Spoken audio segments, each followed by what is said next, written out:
بەناوی خۆی بەخشندەی میهرەبان سڵاو و ئازیزان لە بەژمارەی ئەم جارەدا باس لە چیرۆکێکی خەمناکەکەین کە فەرمانبەرانی هەرێمی کوردستان ماوەی 10 ساڵە لەگەڵی دەست و پەنجە نەرمەکەن. ئەویش چیرۆکی موچەیە لە ماوەی ئەم 10 ساڵی ڕابردوودا لە هەریەک لە کابینەکانی 8 و 9 حکوومەتی هەرێمی کوردستان.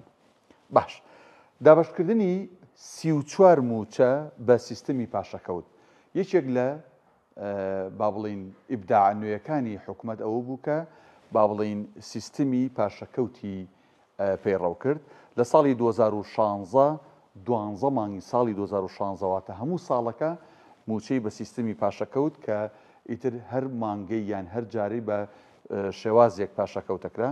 ساڵی 2017 11 مانگ، ساڵی 2018 11 مانگ، کۆی ئەم پارانە ئەکاتە 11 تریلیۆن و 275 ملیار دینار کە لای حکوومەتی هەرێمە هی فەرمانبەران. باش دابەشکردنی دەموچە بە لێبڕین ئەمەیان بابەتێکی دیکەی نوێ بوو بە لێبڕین. ساڵی 2020 4 مانگ موچە بە لێبڕین دابشکرا کە ناویان ناخۆ گونجاندن.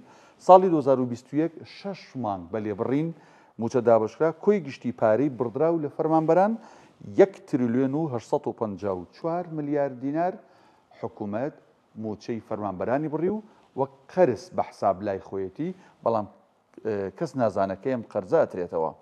خواردنی 16 موچەی تەواو ئەگەر لێبڕین و پاشەکەوت هەبوو تەبعاً هەندێک مانگ لە ساڵەکانە لە ماوەی ئەم 10 ساڵەیە موچە هەر نەدراوە، یعنی موچەی تەواوەتی مانگەکە نەدراوە.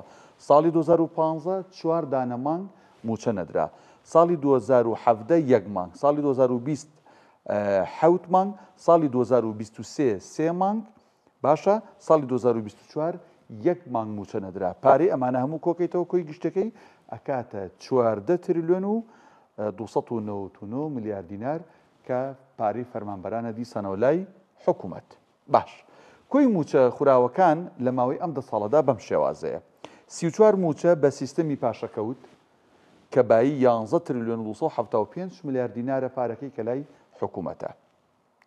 دەموچە بە لێبڕین بڕی پارەکەی چەنێ 1 تریلیۆن و 854 ملیار دینار.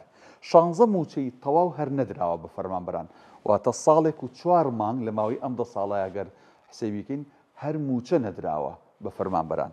ئەمەش بڕی 14 تریلیۆن و 299 ملیار دینار دیسانەوە لای حکوومەتی هەرێمە. کۆی گشتیەکەی 60 موچە بەم شێوازە بووە کە پارەکەی ئەکاتە 27 تریلیۆن و 428 ملیار دینار.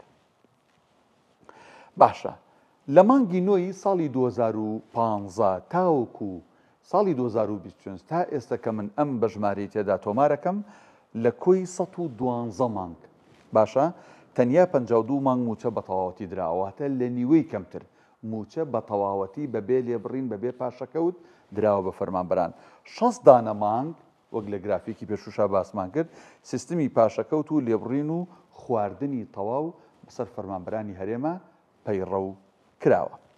بەڵێ ئەمەی کە لە بەژمارەی ئەمجاردا باسمان کرد ئەو چیرۆکە خەمهێنەر و ناخەژەنەیە کە بەسەر فەرمانبەرانی ئەم هەرێمی کوردستانەدا هاتووە لەلایەن حکوومەتی هەرێمەوە.